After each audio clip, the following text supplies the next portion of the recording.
Hi, Brittany with Fit by Brit, Fit Tip of the Day, talking transverse abdominis today, also known as TVA. It's the muscle that goes around the midsection, also may be thought of as your human girdle. It is often neglected when doing abdominal exercises.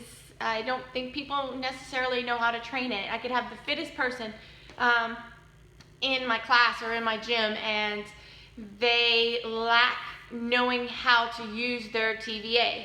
And so I'm going to do some basics on showing you how to train your transverse abdominis and how to properly do that. We often put a lot of stock in rectus abdominis, since everybody thinks that shows a sign of whether I'm fit or not on whether you see their six-pack. And transverse abdominis is a huge muscle. It goes all the way around your midsection and all around your belly, where your six-pack is just right here. Your rectus abdominis is a very small muscle compared to your transverse abdominis and your obliques. And I think a lot of people understand how to train obliques, have learned to train obliques by rotation. So we're going to focus on transverse abdominis today, or TVA. So we did the hollow body hold the other day, and that's really focusing on transverse abdominis. So that's headed in the right direction. The plank that you've seen videos on is training your transverse abdominis as well, but I don't think everybody realizes that and knows to engage. Like I said, TVA is hard to train. So we're going to fake it till we make it in the beginning by using our breath. That's why our breath is so important to utilize. A lot of people are all scared to use their breath and don't want to make a lot of noise in the gym. It doesn't mean you have to make a lot of noise in the gym, but you definitely want to use your breath, because your exhalation is going to get your TVA firing. You're just going to use that, you want to utilize that as much as possible until you get stronger and learn to draw your transverse abdominis in. Because that's the hard thing about it. If you don't engage and draw the transverse abdominis in, then it's not going to shorten as much as it possibly can and get stronger.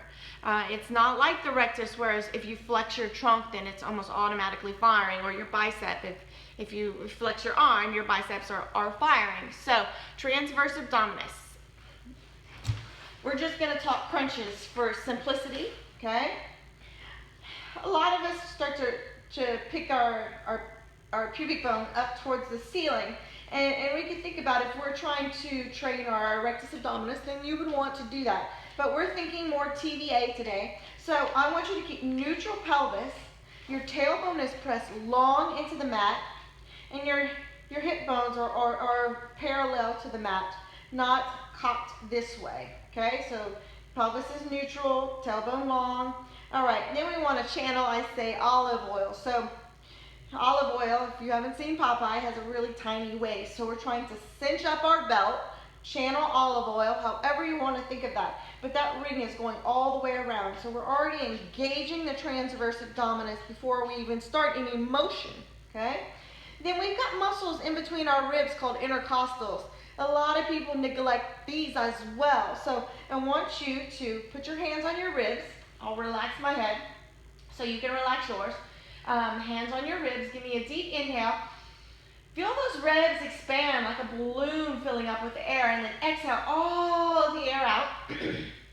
Feel how those ribs funnel down and in. Now this takes a little bit of practice. I want you to keep your ribs down and in and start trying to breathe normally, naturally, or not holding your breath, should I say. So when you inhale, I want the inhale to go more upwards or linear versus wide now. So the first one, I wanted you to go wide like a balloon. Inhale, let the ribs expand, and then exhale them all out. And now on the next inhale, try to grow tall and flatten out a little bit more. Do that again. Inhale, ribs stay down, grow tall. And now exhale, I want you to pretend like you're trying to hide your belly button underneath your ribs, or cinching up that belt, or channeling olive oil, whatever works for you. Okay? So let's review that again. Tailbone long. Cinch up your belt. Actually, let's go ribs down and in. Belly is hiding underneath the ribs, and you're cinching up your belt. Okay? Now, let's go into basic crunches.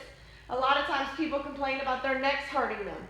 That's because their head is not vertical over the axis of the neck. We get tired and we start to drop back, and now all of the weight of this head is on your neck. That's why our necks hurt. Pick up your head. Head is vertical. Weight of your head is now here, not here. Okay? Hands behind your head. Head is pressed back into your hands and long neck. No wrinkles. Okay. Tailbone is long. Ribs are down. Belly button is hiding underneath the ribs. Now all we're going to do is draw in to lift the shoulder blades up. I do not care the range of motion. And then we're going to put the shoulder blades back down. So we are still training rectus abdominis, but we're also thinking about transverse. So inhale, grow tall, iron out your body as you come down. We're still working on the inhale and the lower, but exhale, draw in and lift the shoulder blades up. Tailbone stays long. So I'm not doing a posterior tilt. I'm not pressing my lower back into the mat. I am staying long with my tailbone and drawing my belly up underneath my ribs to come up. Exhale, draw in. Inhale, grow long. Exhale, inhale. Okay? So start there. I do not care your range of motion. We're trying to draw in and up and hide the belly button underneath the ribs to come into a crunch, keeping our tailbone long. Start there. Practice that because we're going to build on it in the next couple of weeks. All right, enjoy. Fit by Britt, Fit Tip of the Day.